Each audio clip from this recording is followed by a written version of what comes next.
Assalamualaikum warahmatullahi wabarakatuh. Di sini kami kelompok 6 akan menjelaskan materi mengenai LAN, MAN, dan WAN. Untuk anggota kelompok 6 yaitu ada Anisha Hanza Afiatul Jana Arum Kemangi dengan NPM 2008200119. Ada Alvin Murad dengan NPM 2008201023. Kemudian ada Bahrul Zakaria 2008201024. Kemudian ada saya Nur Salisina Imamah NPM 2008201029. Untuk materi yang pertama yaitu LAN, bisa dijelaskan Alvin? Local Area Network atau biasa disingkatkan yaitu suatu jaringan yang dimana antara perangkat keras dan perangkat lunak dapat saling berkomunikasi dalam daerah yang terbatas. LAN hanya dapat menjangkau daerah yang sangat terbatas. Contohnya jaringan LAN hanya dapat menjangkau koneksi internet dalam satu gedung saja. Sejarah LAN. Meningkatnya permintaan dan penggunaan komputer di universitas dan laboratorium penelitian di akhir tahun 60-an membuat kebutuhan untuk menyediakan interkoneksi berkecepatan tinggi antar sistem komputer. Laporan tahun 1970 dari Laboratorium Radiasi Lawrence yang merinci pertumbuhan jaringan, mereka memberi indikasi yang baik mengenai situasinya. Perkembangan komputer pribadi dengan menggunakan sistem operasi CP/RM pada akhir 70-an dan kemudian sistem berbasis DOS yang dimulai pada tahun 81. Berarti bahwa banyak sistem berkembang menjadi puluhan bahkan ratusan komputer. Kekuatan pendorong awal untuk jaringan pada umumnya adalah untuk berbagi penyimpanan dan pencetakan, yang keduanya mahal pada saat itu. Sebuah solusi muncul dengan munculnya novel hardware yang memberikan dukungan bahkan untuk puluhan jenis kabelan yang bersaing, dan sistem operasi yang jauh lebih canggih daripada kebanyakan pesaingnya. Hardware mendominasi bisnis LAN komputer pribadi sejak awal setelah diperkenalkan pada tahun 1983 sampai pertengahan 1990-an saat Microsoft memperkenalkan Windows NT Advanced Server dan Windows for Workgroups. Fungsi LAN yang pertama yaitu dapat mempercepat arus informasi dari server menuju klien atau dari klien menuju klien yang lainnya. Yang kedua, dapat menghemat waktu dan biaya operasional. Yang ketiga, mempermudah komunikasi antar klien yang terhubung dalam jaringan. Yang keempat, dapat digunakan untuk game multiplayer, sharing data, sharing printer, dan juga internet. Komponen LAN yaitu yang pertama, workstation dan server. Workstation yaitu host atau admin yang berupa sistem komputer. Yang kedua yaitu server. Server yaitu suatu perangkat keras atau hardware yang memiliki fungsi untuk melayani jaringan dan workstation yang terhubung pada jaringan tersebut. Dapat dikatakan server sebagai tempat penyimpanan data para klien. Yang ketiga yaitu kabel UTP sebagai alat untuk transfer atau penghubung data pada jaringan. Yang keempat, hub berfungsi untuk menghubungkan antara komputer satu dengan komputer lainnya. Yang terakhir yaitu router, digunakan untuk proses routing agar jaringan bisa terbentuk dengan baik.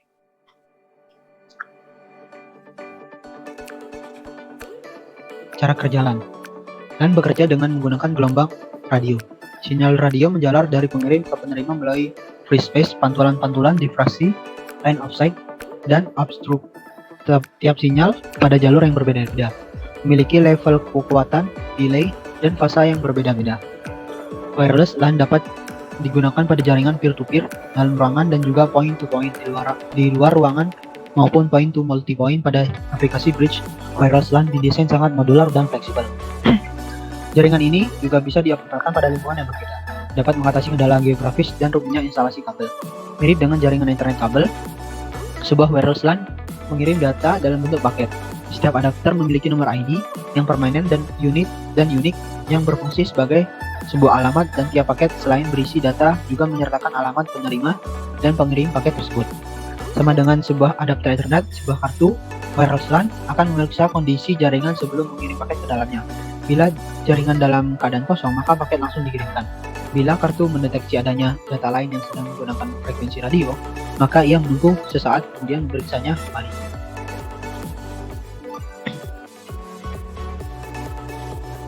Kelebihan dan kekurangan jaringan LAN. Yang pertama, berbagi source. Dengan menggunakan jaringan LAN, dapat dengan mudah berbagi resource dengan komputer lainnya dengan cepat. Yang kedua, data terpusat. Dengan menggunakan file server, data pada seluruh komputer yang terhubung pada jaringan LAN tersimpan pada satu tempat, yaitu server. Hal ini memudahkan user untuk mengakses file yang dimiliki oleh komputer lain. Selain itu, hal ini juga membantu untuk backup data user apabila semisal terjadi kesalahan sehingga menyebabkan terhapusnya data-data pada komputer user. Terus yang terakhir yaitu lebih ekonomis. Jaringan LAN lebih ekonomis dari ketiga jaringan yaitu LAN, MAN, dan WAN. Setelah itu kekurangan. Semakin banyak komputer terhubung, kinerja semakin lambat. Yang kedua, keamanannya rentan. Di sini kita akan mengimplementasikan jaringan LAN, rincian kebutuhan yang dibutuhkan untuk membuat sebuah lab komputer dengan luas ruangan 5x5 meter atau 25 meter persegi. Oke, di sini saya akan menjelaskan mengenai rincian kebutuhan dari lab komputer 5x5 meter. Dan untuk rincian kebutuhan yang pertama yaitu jumlah PC atau komputer, yaitu dengan 31 buah, terdiri dari 30 klien dan 1 server. Kemudian ada router 1 buah, hub 24 port 2 buah, kabel LAN 150 meter, RJ45 2 pack, tang crimping 2 buah, kabel DAC 20 meter, UPS inverse 1200 watt 1 buah, jasa instalasi 1 orang. Dan untuk total kebutuhan harganya yaitu sekitar 8.300.000. Itu pun belum termasuk dalam jumlah PC yang digunakan. Soalnya setiap komputer itu memiliki spesifikasi yang berbeda-beda sesuai kebutuhan. Selanjutnya yaitu materi mengenai WAN. Nah, materi mengenai MAN, maaf. MAN ini adalah Metropolitan Area Network. Untuk definisinya, yaitu merupakan jaringan komputer yang dapat mencakup area yang lebih luas dari jaringan LAN. Jangkauan MAN yaitu 10 sampai dengan 50 km. Jaringan ini cocok dipakai untuk membangun jaringan antar kantor atau instansi yang masih. MAN dapat dipakai untuk menghubungkan beberapa lokasi seperti perkantoran, kampus, pemerintahan,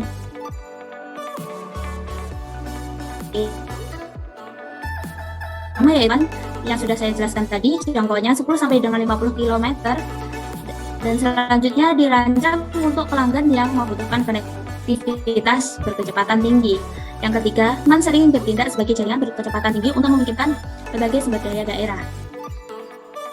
Yang selanjutnya yaitu fungsi dari MAN. Yang pertama, memenuhi kebutuhan internet pada perusahaan. Yang kedua, mempermudah pembagian dan penerimaan data maupun informasi.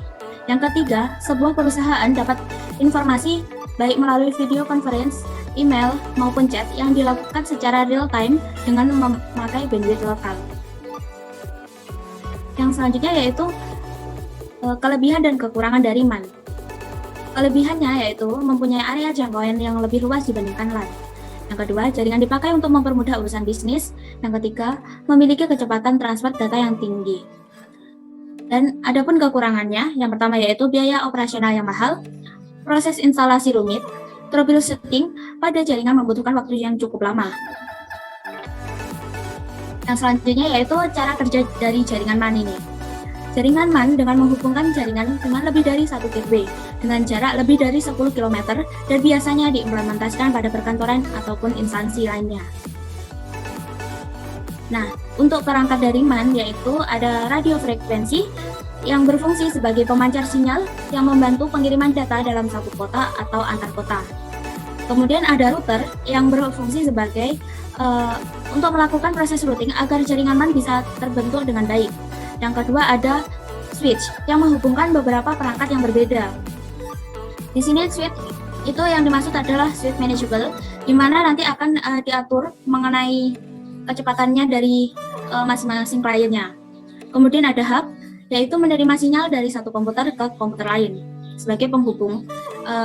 Ini bisa untuk hub ini bisa dalam satu gedung itu bisa lebih dari satu hub. Baiklah, selanjutnya yaitu ada beberapa teknologi dari jaringan MAN. Yang pertama yaitu ada ATM atau yang kepanjangan yaitu Asynchronous Transfer Model.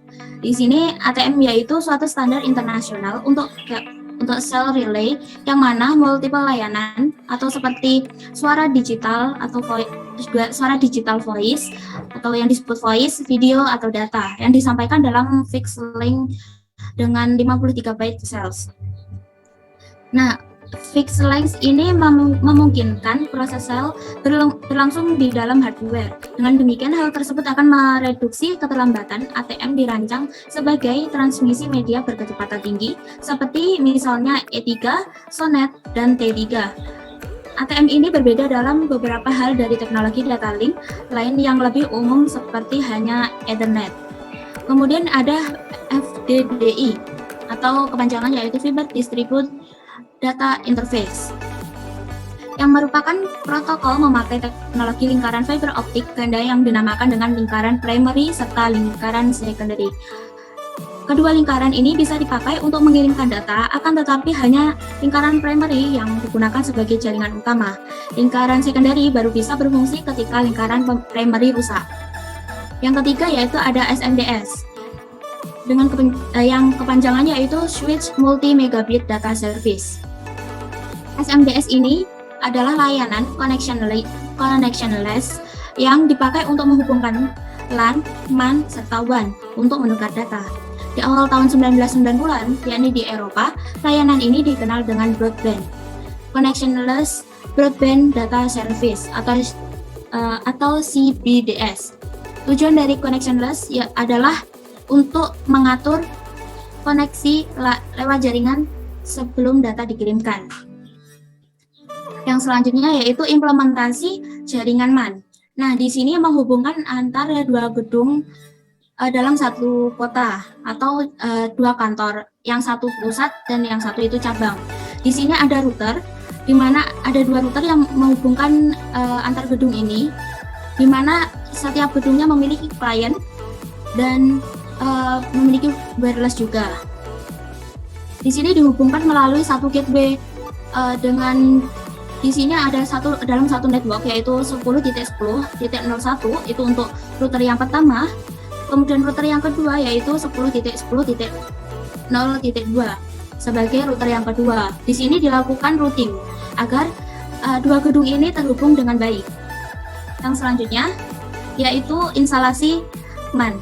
Yang pertama yaitu mempersiapkan alat dan bahan. Yang kedua, survei lokasi. Yang ketiga, pemasangan konektor. Yang keempat, pembuatan POE. Yang kelima, instalasi perangkat radio.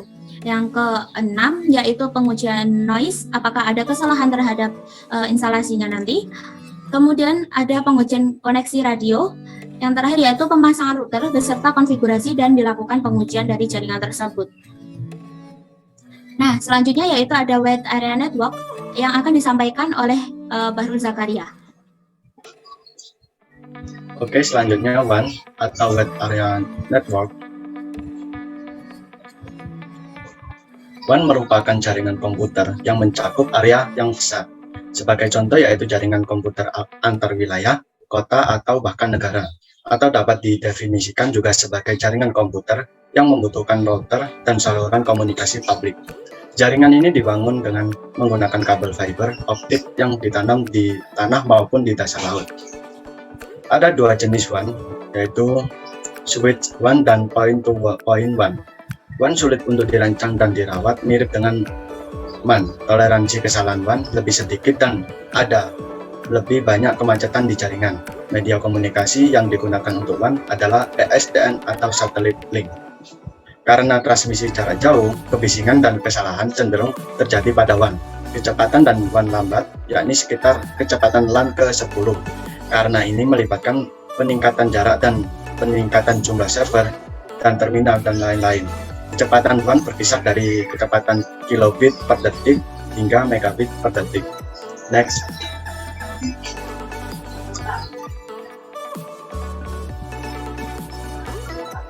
Fungsi WAN. Yang pertama, mengintegrasikan dan menghubungkan jaringan LAN dan MAN. Yang kedua, membantu mempercepat proses sharing dan atau berbagi data informasi. Ketiga, memudahkan sekaligus mempercepat kegiatan komunikasi yang terpisah jarak yang jauh.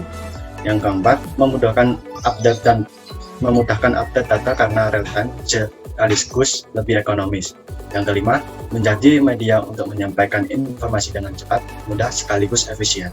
Yang keenam, lebih menghemat biaya yang digunakan untuk keperluan operasional. Yang ketujuh, mendukung operasionalitas perusahaan tingkat nasional dan internasional. Next. Karakteristik WAN. yaitu menghubungkan perangkat yang tidak bisa dijangkau oleh jaringan LAN dan MAN dan memiliki radius jangkauan yang luas, dapat mengirimkan paket data antar switch, router, maupun antar jaringan yang telah dibangun. Yang keempat, untuk mengakses bandwidth jarak jauh diperlukan koneksi serial dari berbagai macam jenis. Jaringan yang bekerja pada lapisan OSI, layar, physical layer, dan data link layer. 6. WAN mempunyai transmisi kecepatan mulai dari 2 Mbps, 34 Mbps, 45 Mbps, 155 Mbps, 625 Mbps, atau bahkan lebih. Next. Berikut kelebihan dan kekurangan WAN. Yang pertama, kelebihannya server pusat adalah bank data. Yang kedua, semua data dari semua kantor cabang tersimpan di server pusat tersebut, sehingga semua kantor cabang bisa mengakses data antar cabang dan pusat dengan mudah dan relevan. Yang ketiga, berbagai file atau informasi melalui area yang lebih luas. Yang keempat, penggunaan dan berata dalam jaringan ini dapat digunakan data yang sama. 5. Memiliki sistem jaringan yang besar sehingga mampu menjangkau ke seluruh dunia. 6. Jika terkoneksi dengan internet, transfer file yang jaraknya jauh bisa dilakukan dengan cepat.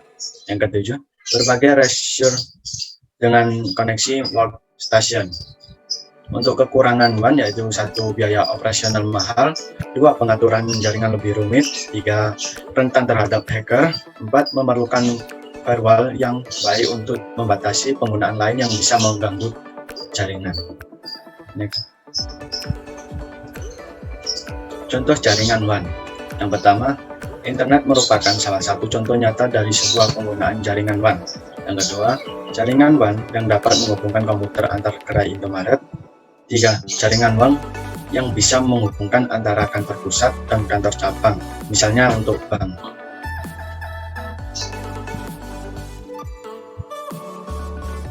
Untuk selanjutnya akan disampaikan oleh Anisha. Oke, terima kasih Bagus. Saya akan melanjutkan menjelaskan tentang macam-macam koneksi WAN. Macam-macam koneksi WAN untuk yang pertama adalah DPI. DPI itu sendiri adalah data terminal equipment yang berada pada sisi koneksi link WAN yang mengirim dan menerima data. DPI ini berada pada sisi jaringan pelanggan dan sebagai titik tanda masuk antara jaringan WAN dan LAN. DPI ini biasanya berupa router, akan tetapi komputer dan multiplexer juga bisa bertindak sebagai DPI. Secara luas, DPI adalah semua equipment yang berada pada sisi tempat si pelanggan yang berkomunikasi dengan DCI pada sisi yang lain. Untuk yang kedua, DMARC. DMARC itu sendiri adalah titik demarkasi di mana perkabelan dan dari perusahaan telepon terhubung ke perkabelan di sisi rumah pelanggan. Umumnya, pelanggan bertanggung jawab terhadap semua equipment di sisi DMARC dan pihak telepon bertanggung jawab pada semua equipment di sisi lain dari DMARC. Untuk yang ketiga, local loop. Local loop itu sendiri adalah kabel eksistensi ke kantor sentral telepon. Yang keempat, central office. Central office ini adalah fasilitas switching dan juga memberikan entry one port dan juga exit point untuk panggilan masuk dan keluar, dan juga bertindak sebagai switching point untuk meneruskan data ke central office lainnya. Central office ini juga memberikan layanan seperti switching sinyal telepon masuk menuju ke ground line. CO juga berfungsi memberikan satu daya DC ke local loop untuk membentuk sirkuit elektrik. Dan yang kelima ada DCI. DCI adalah peralatan data sirkuit terminating yang berkomunikasi dengan DPI dan juga pada one port. DCI pada umumnya berupa router di sisi penyedia jasa yang merelay data pesan antara customer dan one port. DCI adalah piranti yang mensuplai signal working ke DPI, suatu modem atau CSU dan CSU atau DSU. Di sisi pelanggan sering diklasifikasikan sebagai DCI. DCI juga bisa serupa DPI seperti router, akan tetapi masing-masing mempunyai perannya tersendiri. Dan untuk yang keenam ada PCI. PCI adalah Packet Switching Exchange, suatu switch pada jaringan pembawa paket switch. PCI merupakan titik perantara di OneCloud. Dan yang ketujuh ada OneCloud. OneCloud adalah hierarki dari Cloud, Switch, dan Central Office yang membentuk jaringan sambungan telepon. Next. Dan untuk yang selanjutnya, komponen WAN. Komponen dari WAN terdiri dari router, modem, ATM switch, multiplexer, PSU atau DSU, communication server, frame relay, hub, bridge, dan repeater. Next.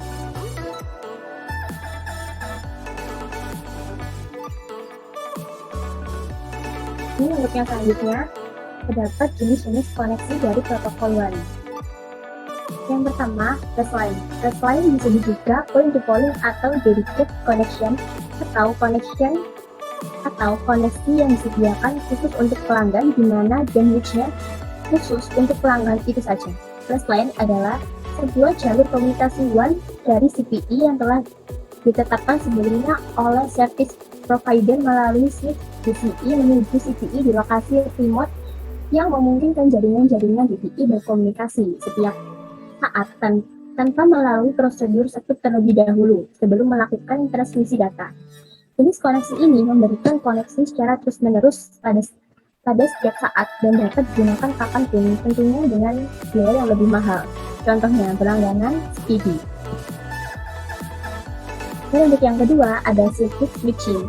Circuit switching adalah sebuah jalur komunikasi yang digunakan dengan network dial-up seperti point-to-point protocol dan ISDN atau Integrated Service Digital Network yang harus melakukan setup pada koneksi terlebih dahulu sebelum melewatkan data, sama seperti melakukan panggilan telepon.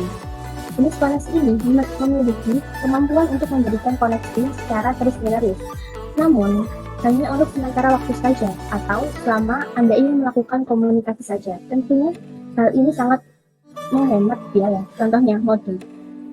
Dan untuk yang ketiga ada packet switching. Packet switching adalah sebuah jalur komunikasi yang berdasarkan pada transmisi data dalam paket-paket yang memungkinkan data dari berbagai alat pada network untuk berbagi kanal komunikasi yang sama secara serentak. Keuntungannya, kita dapat berbagi bandwidth dengan sesama pengguna untuk menghemat biaya. Next.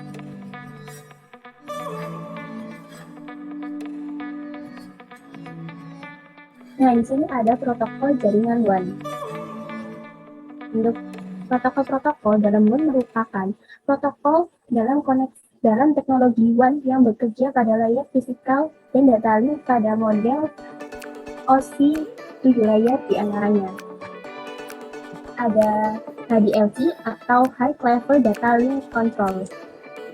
Header atau informasi HDLC tidak membawa identifikasi jenis protokol yang dibawa dalam enkapsulasi HDLC.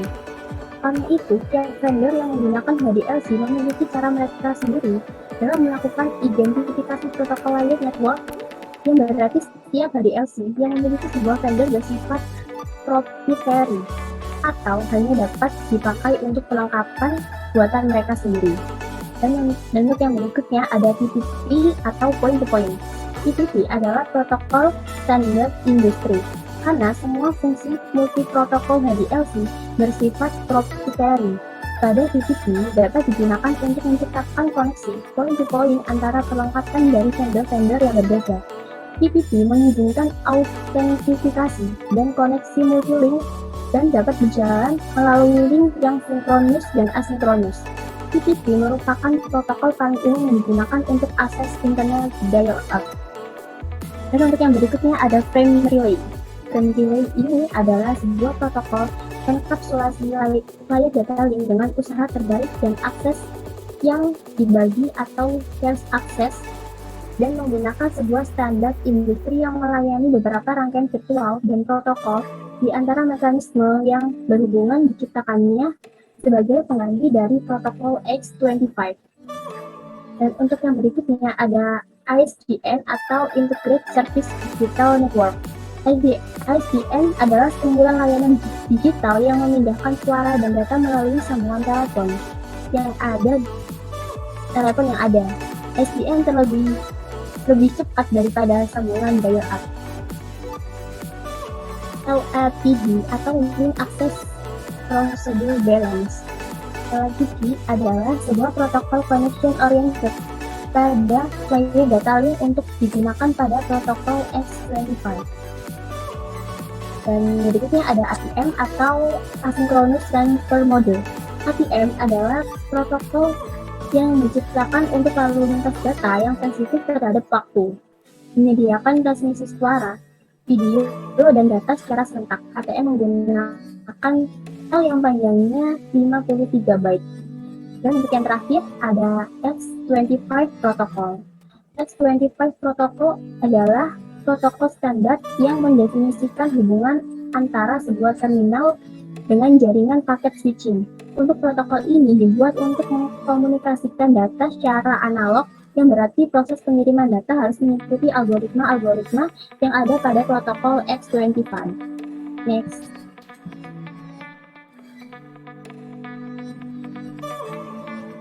Nah, di sini ada peralatan untuk membangun jaringan WAN. Di situ ada antena grid. Fungsi dari antena grid itu sendiri adalah untuk memperkuat dan mengarahkan sinyal wireless untuk melakukan koneksi point-to-point atau point-to-multipoint, di mana antena ini berfungsi menerima dan mengirim signal data dengan sistem gelombang radio 2,4 MHz. Dan untuk yang berikutnya ada access point radio channel. Fungsi sebagai hook atau switch yang berguna untuk menghubungkan jaringan lokal dengan jaringan wireless atau nirkabel. Di access point inilah dikoneksikan, data dipancarkan atau dikirim melalui gelombang radio. Ukuran kekuatan signal juga mempengaruhi. Semakin besar kekuatan sinyal, semakin luas jangkauannya. Yang ketiga ada kabel pigtail.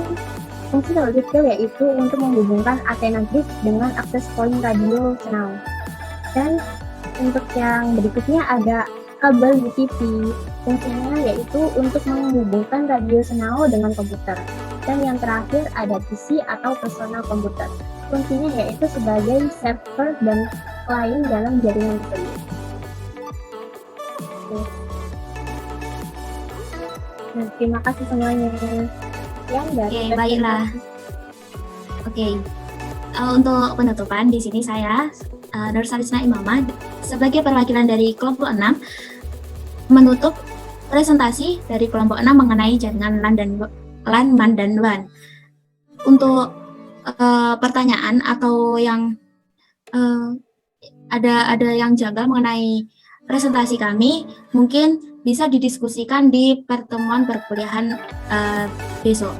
Sekian dari kelompok kami, terima kasih. Wassalamualaikum warahmatullahi wabarakatuh. Waalaikumsalam warahmatullahi wabarakatuh. Ya, Mbak.